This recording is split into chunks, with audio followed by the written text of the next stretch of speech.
It's your boy been twisting, aka Finny Floodwater, and today I'm finna flood y'all with some motherfucking fire. Stay tuned, we about to get ready for motherfucking season 2, episode 6, and we have a very special guest. But first, I just want to give my Tapped Entertainment family a big thank you for letting me take over the channel today. We about to get all the way tapped in. So if you want to, go ahead and give us a like and subscribe on the channel. Give us a comment, something to help the algorithm. And look right up here, right up above. You can see all the socials right here, edited in by Dub. So much love, man. We about to get right into it. Tap, tap, tap. Payments no playing, we heard you was slacking, and I get that front end, back end, back end. I got your bitch trying to tap in, I made that bitch. Yeah, I'm round the third, I'm headed home. Swinging for the fences, yeah, I'm gone. Knocking out the park, you know it's on. Yeah. And I be gone. Hey. And I be gone. Yeah. Swinging for the fences, yeah, it's on. Knocking out the park, you know it's gone. Hey. Yeah, I'm round the third, I'm headed home. I'm swinging for the fences. I knocking out the park, you know I made it out the trenches. They hated from the start, but know I made me a commitment. I left them in the dark, but know I made the right decision. I do it with precision, avoiding all collisions. When you're on the road to riches, all I do is handle business. And now I'm calling shots and buying stocks for my children. I used to run the block, but now I'm trying to buy the building. I'm like, oh, what a feeling. What's good, y'all? Like I said, it's your boy been twisting, and we about to get tapped the fuck in. How you feeling today, What's up, Tino? man? How you doing? I'm doing good, bro. We appreciate you for blessing us with your presence today, man. Thanks for having me. Yes, sir. I know you're a busy man, so thank you for taking the time out the schedule. You know what I'm saying? Coming by to say what's up to us. So, what we gonna go ahead and do, bro? Just to go ahead and let you know, we're gonna go ahead and get a little bit slightly tapped in with this section. This is just some surface level for the people who may not, you know what I'm saying, know what's up yet. So, right, for sure. Go ahead and tell the people like where you from. You reside in Cincinnati, obviously, but what part of Cincinnati and kind of where'd you know what I'm saying, go to school and grow up at? Word. My name's Santino Corleon, as he said. From Cincinnati, Ohio. I grew up in Finneytown. Went to Finneytown High School. Big bet. And which side of Cincinnati is that on? That's like the Midwest side. Oh, Not too far from here, actually. That's what's up, bro. Yeah, bro. I know you know a lot of people around Cincinnati. Is there anybody that coming up kind of influenced you to want to get into rap? From Cincinnati? Mm-hmm. Shit, hell yeah. Like Showtime, K Rally. What's up? Guys like that, yeah, for sure. Big bet, bro. And for the people who don't know, so because for me, bro, I know Tino, we met quite a while back, but I want to let the people that don't know what's up. So you do have a background like in New York as well. So yeah. Kind of tell the people about that. Well, how did that happen? I got family there, but I moved there when I was 19, 8 days after 9/11, to quote unquote get in the music business. I wasn't even like rapping in. Like I was like, I just want to be in the music business. So I started hanging around a couple rappers and shit, and then just being around them, it just kind of pulled me into shit. I'm a rap too, like, you know what I'm saying? Yeah, and stuck with you wanted to do it. Yeah. We used to battle on the corner and shit, Fulton Street in Brooklyn, 125th Street, Harlem, Times Square, all that legendary shit, bro. Is there anybody like from that area, like in that time, that like ended up getting like, you know what I'm saying, big to where some of the people at home might know who you talking about? Well, we used to run down on DJ Sycamore a lot down on well, he's not. I don't even think he's DJ Sycamore. He's just Sycamore now. He does a lot of shit with Combat Jack and Travis Scott and them people like that. Like, so yeah, I mean, it's a lot of people. New York. If you was in this is around 2001, 2002 time. Yeah. A lot of people that were like interns and shit now are executives now by this time. Yeah, putting in that work at this point. Yep. Yeah, that's dope, bro. So. You know, man, I think that's super dope because me personally, I'm trying to get out to New York. So, you know, aside from music, like, how is the culture different in New York compared to Cincinnati? Is it a little bit now different? Now it's totally different. I mean, it's always been different, but as far as when I was there at that time, it's totally different than it is now. Right. Musically, all the labels are there, so you know what I'm saying. I always tell them dudes like, yo, all these labels are literally in your front yard, like, you know what I'm saying, where I would have to go get on a Greyhound, sit on a Greyhound for 12 hours just to get access to these people. So when I was there, I used to run with this DJ named DJ Bijou. Okay. And Bijou, this is during the mixtape era, so what the labels would do, they would invite all the mixtape DJs to these meetings. And what they would do is, like, since there wasn't no social media, they would try to figure out, like, what song that they wanted to push for the artist as a single. So they would give all the mixtape DJs these white label CDs of songs that weren't out yet. So the mixtape DJs put them on their mixtapes, and then the streets talk. So if the streets come back like, yo, well, they fuck with this song, that's hard. Then that will become the single, and that's how they used to pick singles back in the day. So I used to be in Def Jam a lot of those meetings and shit like that. So that's fire, I'd be around Kevin Lyles, Remy Martin, Dipset, all that type of shit. So. And if you don't know who those people are, and you're watching this type of podcast, you should know who those people are. You should probably stop doing whatever you're doing. Yeah, look them up. So. He's talking some big names, and which is super fire. And I know personally that this man is just being humble with the things that he's saying. He could say a lot more things. He's definitely been around the block, so that's super fire, bro. I'm glad that you know what I'm saying, you found New York, found a little outlet, bro. That's super dope. Because you know what I'm saying, being around here, growing up around here, I'm sure you need an outlet like that. Yeah, you know what I'm saying. Sure. So growing up, did you play any sports and shit like that? Yeah, I played football and baseball in high school. Yeah, all the shit. Ran track. You name it. Hey, is that a big influence for your song? I think it was called "Gone," right? The one that was Sandlot influence, right? The video, or was that I was signed to a label called 83 Sound, which is we do a lot of commercial placement music out of Cali, right? Yeah, in LA. So that one, I just was making a song. I'm like, oh, I know I can get this on baseball shit, and so I just kind of made it. You know, smart what I'm man, bro.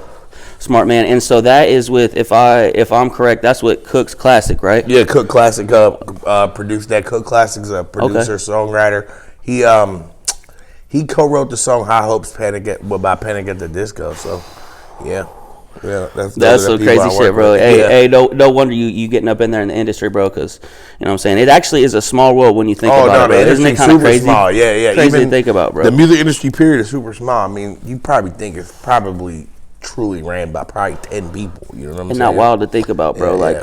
And you know they're gonna see your shit type shit. You know what I mean? Like, you know that certain people are gonna interact with certain things, and you're gonna be in certain rooms and you know what I'm saying, rub shoulders. That's super dope. So yeah, man, we appreciate that. That's the slightly tapped in segment right there with the Tap Podcast and Tino Corleon. Let's get it, baby.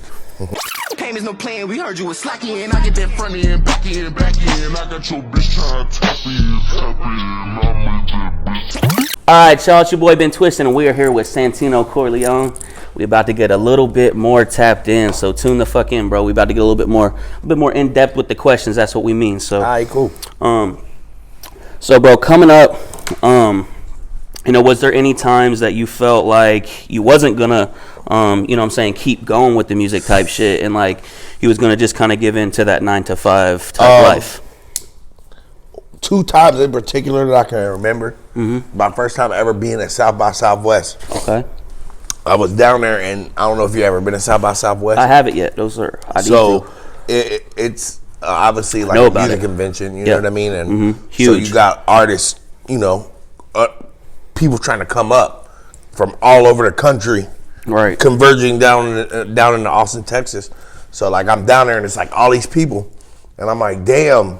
All these people trying to do the same thing I'm trying to do. You know what I mean? Of course. And then like you see all these people, you like, it kind of hits you. It kind of put it in perspective. Like, damn, I ain't the only one trying to do this. Like, who's to say that I'm going to succeed? You know what I'm saying? Right. Like, so I kind of got a little negative bug. Yeah. Like, I'm like, damn, like, I hear it. Fuck. So I'm sitting there, and I'm sitting at this like bar that's like a garage door. Like there's a like a little table thing, but it's like a ledge, and then you can see outside, but you can like. You're outside for real, but you're inside the bar. Right, you know what I'm I hear you. Yep. So I'm sitting there, and I'm with this dude that I used to roll around with, and this guy's walking down the street, and sure enough, he stops, and he's like, "Yo, your name Mike, and your name Santino?" And I'm like, "You got to be from Ohio, because we're in Texas." You know what I'm saying? Right. And dude like, "Nah, I'm from Houston," and I'm like, "Well, how the fuck you know who we are?" And he was like, "Yo, I follow y'all on Twitter." So I'm like, just that moment, then I'm like, oh, all right. I am supposed to be right here. Exactly, like, you know what I'm saying? Okay. So I did that moment, and then when my son was born, I did. I went and got a real job. Because I didn't know I could. If I do things, I'm gonna do it 100%. So I'm gonna be a dad. I'm gonna be 100%. I'm gonna do music. I'm gonna do 100%. Respect all the good dads. So shout out to all the good dads. Yep. Excuse me. So. I didn't know when I became a father, like, I could do this, because I was 35 when I had my kid. Yeah. So I'm like, I got to be a dad, like, you know what I'm saying? First kid? Yeah, my first, yep. Okay. So I get a job. I'm working a job for like a year and a half, driving forklifts and shit, and then, like, I don't go into those jobs like, hey, I'm Santino Corleon. I used to tour, blah, blah, blah. Because in my mind, if somebody came in there and did that, I'd be like, well, what the fuck you doing in here with us? You know what I'm saying? Right. So I would never do that. I hear you. So then one day I go in, a couple times this happened. One day I go in, this girl's like, hey, we know your secret. I'm like, what the fuck are you talking about? Catching on? No, I guess they found me on the internet or something. And then, so kind of like, they kind of fanboyed out or fangirled out or whatever you want to call it. Because once again, bro, the world ain't that big. It's not. So that was another kind of moment that I was like, you know what? I don't think I'm supposed to be doing this. And luckily I had an album sitting on my computer that was already mixed and mastered that didn't have a name at the time, which became Therapy, if y'all want to go check that out.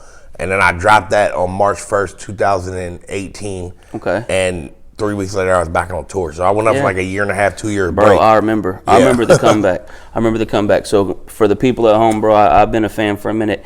I met Tino like probably 12 years ago. I met you around like the Sorry for Partying days, you know what I'm saying? Shout out 13, shout out Sorry for Partying, bro. Anybody from Cincinnati, bro, you probably know what's up with the, with the Sorry for Partying. That shit literally was very lit. Like, he was not capping. Everybody was for real partying. That's what we were doing back then, and doing some live ass parties to the point where you had to say sorry for that shit for real, because we was getting reckless. So yeah, man, that's super dope. One thing I was gonna ask is, so whenever you got like to California, did you get scared type shit? Because, you know, you said you had your son and then you ended up getting, you know, signed and everything after you dropped Therapy. Like, was it kind of scary a little bit? No crap? I'd already been in and out of California at the time. I got one of my best friends from college in New York City is from LA. Is that Joe? What? Is that your friend Joe by chance? Joe in New York. Sorry. I might have threw you off there. Oh, no, I know your homie Joe. that you perform with at Covington, Madison Live. You know what I'm saying? His name might not be Joe. I might have took that one wrong. But your homie that you brought him. I remember you bringing him on stage with 3 Letters Nook at Madison Live. You brought your homie on stage. How long ago was this? This was a year or two ago. So I threw you off there. Yeah, no, my homie DW. Okay, DW. Why'd I think Joe? No, DW Joe, that's his name. Cool. Okay.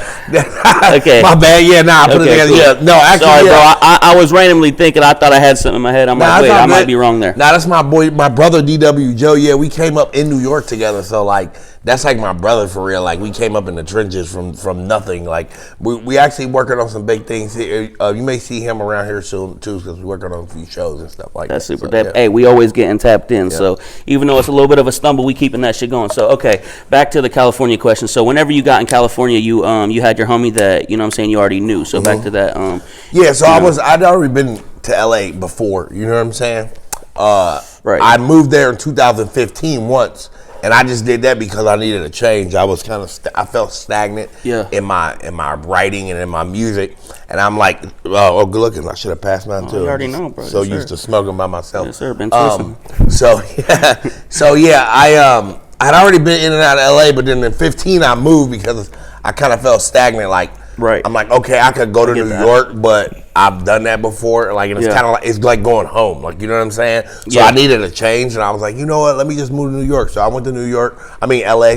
I stayed there for about a year and a half, and then wound up coming back. But I kind of got my bearings there. You know what I'm saying? Yeah. So when I got signed in 2020, I wound up, I guess it was 2021 when I wound up moving back, and I got a place there, but my family's here, and my wife and my children are here. So during this time of the year, I leave on the 28th, and I'm gone for 3 or 4 weeks. Then I come back for a couple of days, and I'm gone for 3 or 4 weeks. And I do that all until about early October, and then I'm here all through October until about this time of year. Okay. So now, whenever you had went out there, did you already have a placement yet? 'Cause, for those of you who don't know, Santino does have some placements on some things that you definitely have seen before. I'll give him a couple minutes later on to kind of chirp that shit if he would like to.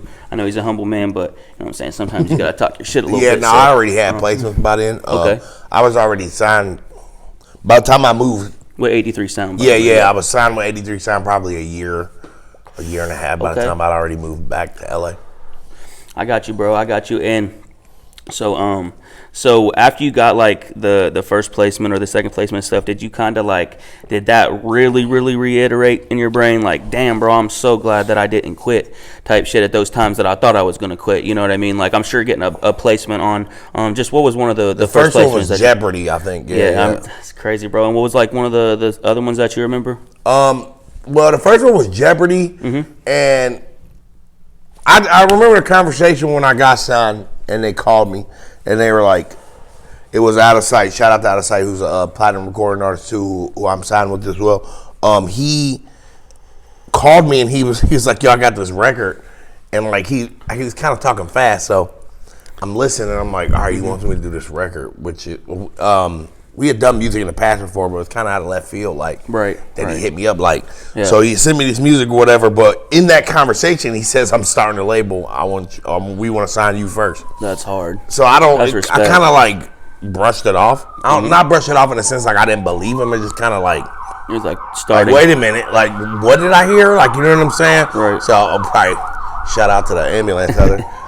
So I was like, I remember talking to my wife and she getting off the phone and she goes, well, what do you want? I was like, well, I know he wanted me to do this record with him, but I don't know. I thought I heard something about a label or something. Bro, he was probably so excited. Bro, it hit me 2 days later. Like, I had to hit him up. Like, so wait a minute, what's going on again? Like, I had to make him say it again. Like, you know what I'm saying? Right. So sure enough, they started a label, and then that first record that they had sent me, they mixed and mastered. Then I got a call on New Year's Eve, 2019, going into 2020. Because I didn't sign my deal until 2020, but I had already had the contract and got offered probably 6 months before that. Right. Some time to think about it. Yeah. So it might get lawyers looked over and all that shit. Of course. So the right way. Yeah, the right way. Yeah. So they called me and they're like, yo, ABC just picked up the only record we had at the time. And then they were like, we don't even know what show they're going to use it for, but it's ABC. So me and my boy were online all this, like a whole week, like, what on ABC.com trying to figure out what show it could be. Sure enough, it's fucking Jeopardy, one that we never even dawned on the bro, that's so fun. Yeah, but it was a TV promo they used for Greatest All Time tournament. But bro, it's just crazy to think that like, okay, so that Jeopardy placement like made people, even if they don't look into who it was, even if there's nothing, big from it or nothing, like, bro, the people that would probably never hear your voice just heard your voice type shit in a lot of aspects. Because for some of you that don't know, bro, like TV and shit like that, bro, like foul. TV and shit like that is still like 110% like the biggest broadcast that you can get, you know what I'm saying? Like, YouTube is, you know what I'm saying, very dope. Yes, sir, appreciate you. YouTube is like, you know what I'm saying, very big as well, but like, bro, TV is like, you know what I'm saying, there's things like replays and shit like that, you know what I'm saying? So, bro, that's super dope, and it's really awesome to see that happen because, you know what I'm saying, I had seen you working for a while, so to see you get that recognition you get that, bro, I'm really proud of you for that. Yeah, sync licensing is where it's at right now, for sure.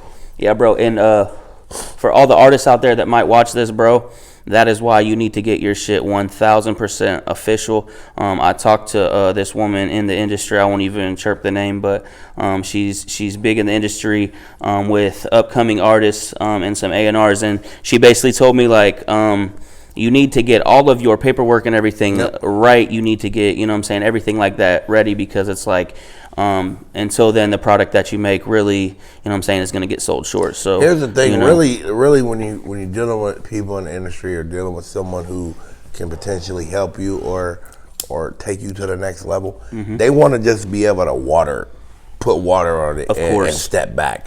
They don't want to have to tell you what to do. They're not going to tell you what to do. You better know what to do, how to do it, and do it right. Or that phone will stop ringing. But it's something like, so for instance, with my situation, if I'm not with a label in LA and I'm here, they'll send me production.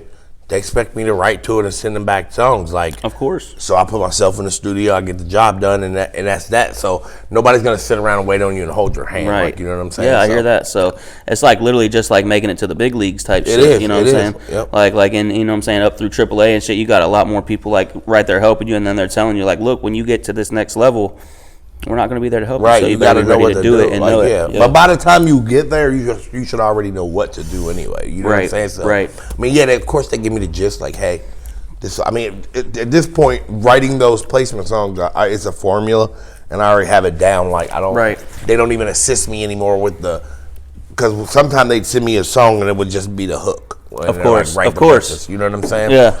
Cool, but now I got to the point where I'm like, all right, I know how to write these hooks now. So yeah, I'm writing the songs on my own now. As far as that, I mean, of course, I always write my verses, but sometimes somebody else might write a hook, or we might collab on a hook. That's or something fire, bro. Like that. Yeah. And that networking is probably, a way that you can really get like the absolute best art done. You know what I'm saying? I mean, I'm working with 2 platinum artists, so yeah, bro. You know what I mean? Like that's crazy. Sometimes they'll be like, "What do you think about this?" Like I'll send them a recording, what I call a scratch recording, which is a draft. You know what I'm saying? Of course. 2-track. You know what I'm saying? Yeah. And then they're like, "Well, how about take this out? Like, do you feel, is that okay?" I'm like, "You motherfuckers is platinum." Like, I'm listening to you. Like, y'all obviously know more than I do. Like, you know what I'm saying? So hey, that's another thing too. Like, you always gonna learn. Like, there's always room to learn. Like, you never stop learning. You know what I'm saying? And the ego's not involved with us. Like, I'm not gonna be like, well, they're not gonna sit here and change my shit. Like, dude, they're fucking successful people. Like, they got my best interest in mind too, so obviously I'm gonna listen to them. Of course, bro. Yeah, and that's one big thing, man. When you get into the room with some people who have been to certain places, bro, just make sure you open your ears, bro. Yeah, and be humble enough to write some shit down. Yes, sir. Yes, sir. Be quiet and write that shit down, because ain't nothing wrong with that. So, look, man, that was the slightly tapped in section of motherfucking Tapped Entertainment Podcast. It has been Twist, and we're here with Santino Corleon. Thank you for watching. Hold up. Look. Yeah, I put that on my son, I'ma get it poppin'. And I was sleeping on the train when I ain't had no options. They was sleeping on my name and now they got a problem. And I keep kicking down these doors when they try to lock them. Yeah, hey yo, I came, I saw, It's your boy Ben Twistin, aka Finny Floodwater, and we are back. Like I said on that last one, I messed up a little bit. We were a little bit more tapped in on that section. So now we about to get... been smoking. I have been smoking a little bit. You right, Yes, sir, you know what it is. So we about to go ahead and get all the way tapped in. So this means that, we've been asking surface level questions at first, and then we got a little bit deeper about the career. And now we're going to talk about just some random things. You know what I'm saying? I want to know about you more as a person. Obviously, you're a dope-ass artist, but I'm just going to ask some things about, more into the mind. So, so on days where, you feel like, because I know it happens to all artists, you get that writer's block, right? Is there any way that that you could, kind of give advice to kind of get out of that, or something that you've done to get out of that writer's block type shit? I don't want this to come off as cocky, but I really don't get writer's block anymore. Because it was become a thing with me where as long as I know what I'm sitting down to write, of course, then I'll, you know what I mean? And I've learned to not, because when I was younger, it's like, all right, you're going to sit down and write this song and you're not going to get up until it's done. Mm-hmm. If I get stuck, I just walk away from it. You know what I'm saying? Like, walk away from it for a couple of days, come back, maybe a day, you know what I'm saying? Maybe a couple hours. It just depends on how I'm feeling. Like, also, too, once I got something written or done, I got it in my head all day, so I might know where I'm stuck, and then that next line just popped in my head, so then I might put it in my phone and continue. So I really don't get writer's block in a sense anymore. But back in the day, I would write in a car. Go for a drive, or I have to see the world moving around me. I like that. Hey, so in other words, he is all the way tapped into his motherfucking potential right there. That is how you do that, bro. One thing I was gonna say is, man, because I know sometimes, you know what I'm saying, as an artist, like as an artist, as a writer, is anybody doing anything? Sometimes, you're going to have those days where you got those slumps. For sure, slump. I think there's a difference between that and writer's block. Slump for sure, because sometimes you write and you're like, I don't fucking like this shit at all. But you also got to realize it ain't about what you like. Like, a lot of the shit that I get placed, like, those don't even be my favorite songs out of the batch of songs. And I'm like, oh, God's a funny person, because you get this point where you get to this point where it's like, all right, my shit's on TV, and then they pick a song I don't even like, you know what I'm saying? But crazy, bro. It's not about what I like, you know what I'm saying? And of course I like the money, so I'm not gonna complain about it. Since we're getting all the way tapped in, is there any songs that like have gotten a little bit of success that you didn't even think was gonna get some success, and then they got picked up and you was like, damn? Okay. Well, one of my newest project called The Show, With the Distance, is not I can admit that it's not my favorite on the project. Okay. And it probably got one of my biggest placements ever. So, you know what I mean? Right.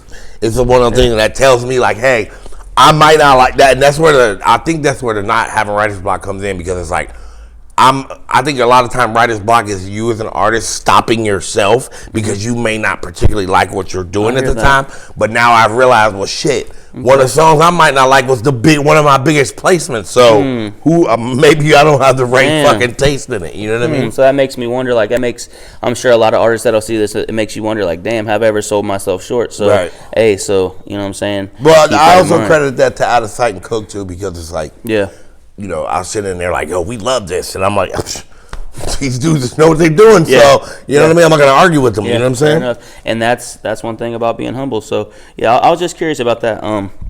So, you know, moving on to the next question. So in the past, like, you know what I'm saying? So back to like the Sorry for Partying days, like, you know what I'm saying? I know there was a lot of time partying. You know, we'll keep it G-rated and everything. I know you're a family man these days. Have you ever done anything that kind of makes you look deeper into your mind? You know what I'm saying? Have you ever... Like drugs? Yes. Particularly, have you ever went the psychedelic route? Oh, I still do. Yeah? I probably... Hell, shit. I just did acid 2 days ago. You know what I'm saying? But I just on some therapeutic... that's some... That is what we are big on, bro. Tapped entertainment. I'll go ahead and let you know is we're big on just tapping into the mind, and we think that there's a lot of things that people can use in the right way to kind of tap in to your emotions, tap in and align yourself. So that's cool, bro. I do acid therapeutically, probably once every couple months. You know what I'm saying? And it's a thing where I do it at home, and I write down my thoughts, watch cartoons, all type of shit. But it's like a reset button for me. Bro, really. I mean, and honestly, a lot of the artists, like in the past, like, man, you go back to like, I'm talking vintage. I'm talking, you know what I'm saying, Jimmy Page. I'm talking just all Jimi Hendrix, who I've tattooed on my chest. So, yes, bro, like real life people. Like, wait, did you ever hear that shit about how Jimi Hendrix like cut his forehead and put the acid in there and fucking, you know what I'm saying, dipped his bandana in acid, cut his forehead, like, bro. So you know, I think that's cool, bro. And I always like to, you know what I'm saying, kind of tiptoe into that question, because a lot of the times there's a big stigma on that. Do you think that the stigma, like how do you feel about the stigma on like psychedelics and shit? I think the stigma was created by, I don't want to say the government, but I hear you, bro. LSD is a therapeutic antidepressant they used to use to help people curb addictions. You know what I'm saying? So I mean, of course, and then well, I mean, anything too much of anything is bad for you. You know what I'm saying? I don't think you should trip all the time. You know what I'm saying? That's why I do it once every couple months or so. Like, you know what I mean? Like you said, reset button. Yeah, like the little reset button after stress in life is kind of too much. So I mean, like a lot of the people that I know that kind of want to like do a little microdose of it, they do shrooms. Have you ever kind of dabbled with that? I've done shrooms. I'm more of an acid person. Yeah, but I like to describe it. That's intense, bro. Shout out to you. That's yeah. I gotta have some strong shit. I describe it like this: shrooms is an acoustic guitar, and acid is an electric guitar. So, that is a rock and roll. That is a tapped way to put it. That is a great way to put it, 100%. Because honestly, I've done them both, and I can't lie. I don't think I'm ready for the electric guitar yet. You're not ready yet. Man, I can't cap. I've suffered many ego deaths. You know what I'm saying, bro? I think that if that's what you want to call it, bro, I was standing in a doorway talking about outside was cold as shit and inside was warm as fuck, and I'm like, bro, half my body's splitting cold and warm, like I'm tripping the fuck out. So hey, you find out what you're made of. Real shit, bro. So you know what I'm saying? Grown men. You know what I'm saying? If you can tap into some LSD. That's how we get down. So you definitely find out what you're made of. Yeah, that's a fact. So well, go ahead, man. We've been here for a minute. We've had some really good conversations. So you know, I won't keep you for much longer. Let's see. Let's get into like one more question, bro. Is there anything that you know you really want to accomplish that you feel like you haven't accomplished yet? Like I know, and you can talk your shit for a minute, bro. Like you can let these people know what you've done. This man's toured. This man's done everything that you can do as an artist. You know, and I've got a lot of respect for that. So appreciate that. you know, is there anything that you haven't done yet that you think that you want to do and you really want to do, like it's your next goal type shit? Is there anything like that on your brain?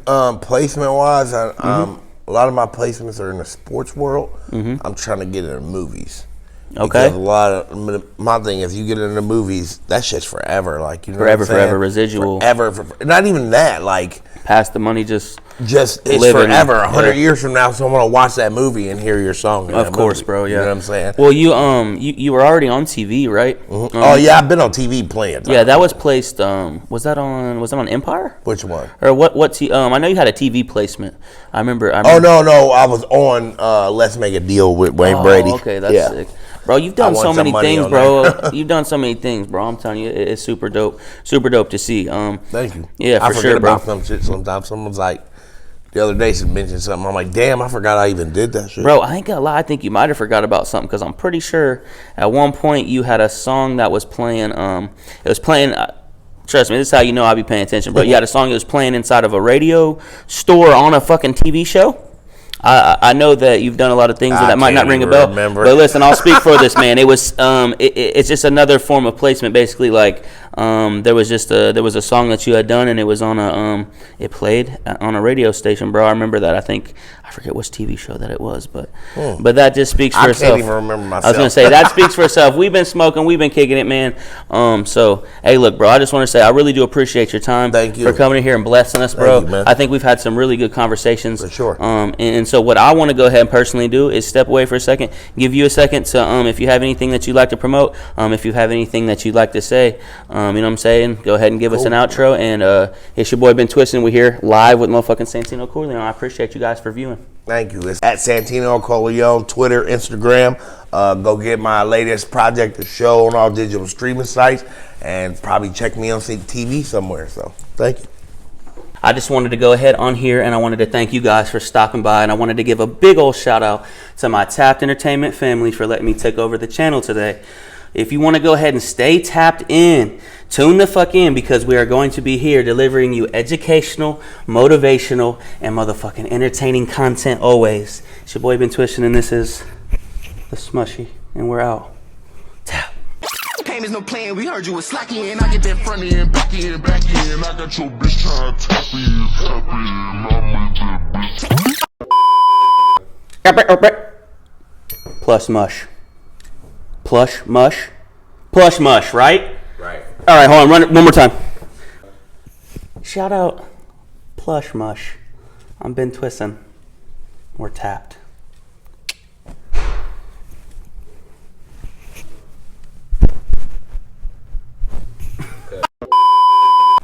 And we out. Let me get my lighter. I'm finna go smoke.